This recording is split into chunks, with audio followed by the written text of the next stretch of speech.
What is a youth in Petra's fire? What is a maid I send desire?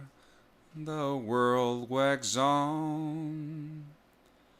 A rose will bloom, it then will fade. So does a youth, so does the fairest maid. Rather than a simple song, the Nymph's reply to the shepherd is a witty and sardonic response to Marlowe's poem. Like Raleigh's, the Nymph's skepticism not only exposes the human propensity for self-delusion, as well as he pointedly demonstrates the inevitability of change. While Marlowe emphasizes the pleasures of living and loving, and presents the shared life as a garden of earthly delight, nature being a place for seduction and pleasure, Raleigh depicts the grim fact of decay, debunking the shepherd's naive and childlike proposals, bringing his wishful thinking, pastoral enchantment to sheer conventionalism.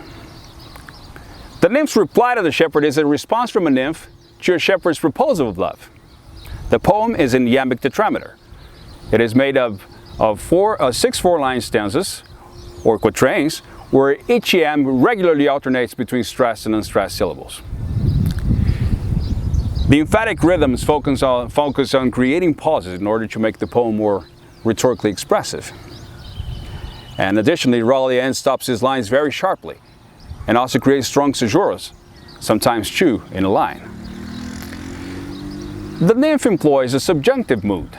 This helps set up the rhetorical style of the poem, as she contrasts the hypothetical vision of the shepherd to her own morally reflective understanding. The diction of the poem is alluring.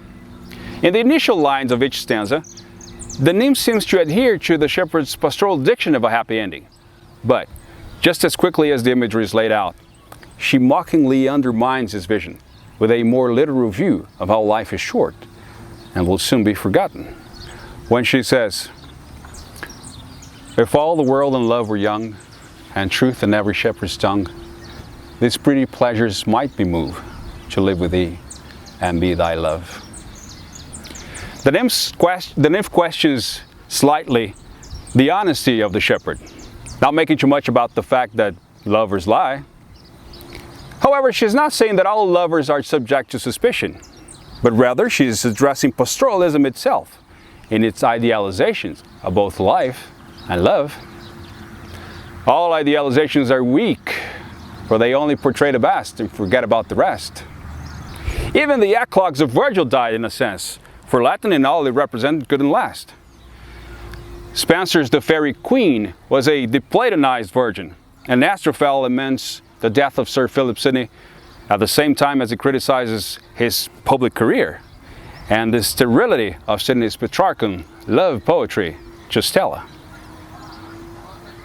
When the nymph says, she's implying that the Golden Age was a mythological misunderstanding of the Garden of Eden.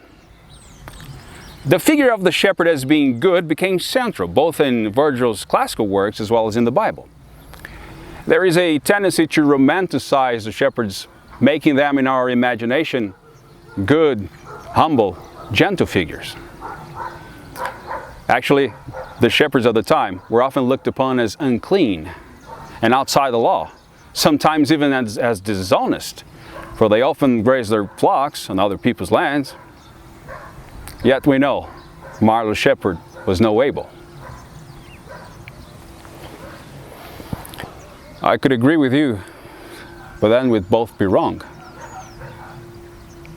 It might be great at the beginning, until something happens and you shut down. And I'd keep waiting for you to come back. And I'd just stay and stay until it looked like you never would. On this earth, we won't live forever.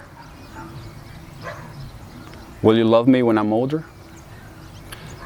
Will you hold me when I'm colder? When my hair loses its natural smell? When my marble breasts melt before the sun rays like wax wings? Will you be baffled by my eyes, noticing only the wrinkles beside?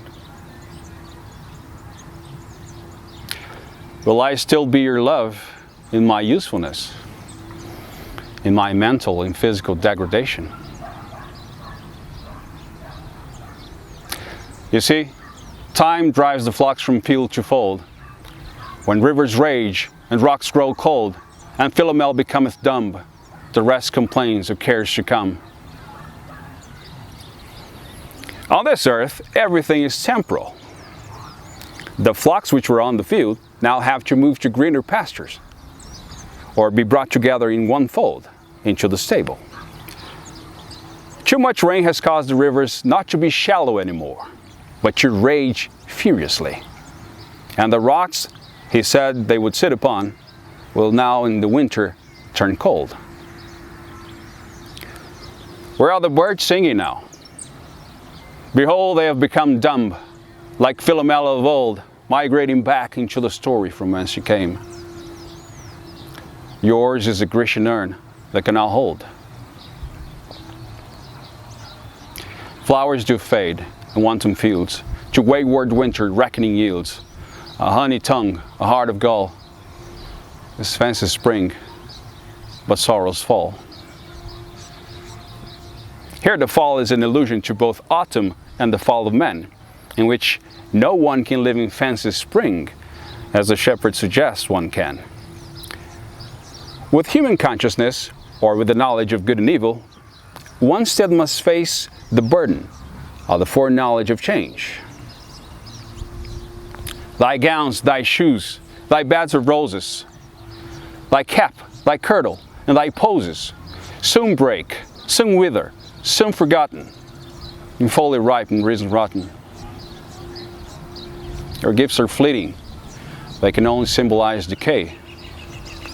Thy gowns and thy shoes will soon break, thy beds of roses and thy thousand fragrant posies will soon wither, and thy cap and thy kirtle will soon be forgotten and out of fashion.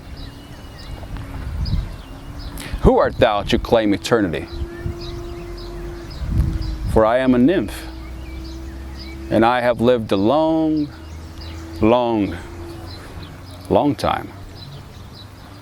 And I'm Greek mythology myself. Thy belt of straws and ivy buds, the coral clasps and amber studs, all these in me no means can move to come to thee and be thy love. Even your alliteration has gone sour, for the sweetest of songs can lose their musicality through the annoyance of repetition. Your flowers that fade, your sorrow and spring, your gall and fall, forgotten, rotten, wayward winter, your fields that yields, all this fancy singing cannot allure me. So don't you twit me, you twitter. Your devious bribery cannot entice me, and I'm not for sale. But could youth last and love still breed? Had joys no date, nor age no need, then these pleasures my mind might move to live with thee and be thy love. Immortality and timelessness, it seems, do not belong to this realm. Like the nymph, one might ask and wonder if there is such a love that alters not when their alteration finds, or that doesn't bend with the remover to remove. That is a never fixed mark, that looks on tempest and is never shaken. Love is not a light, brief essa faltou.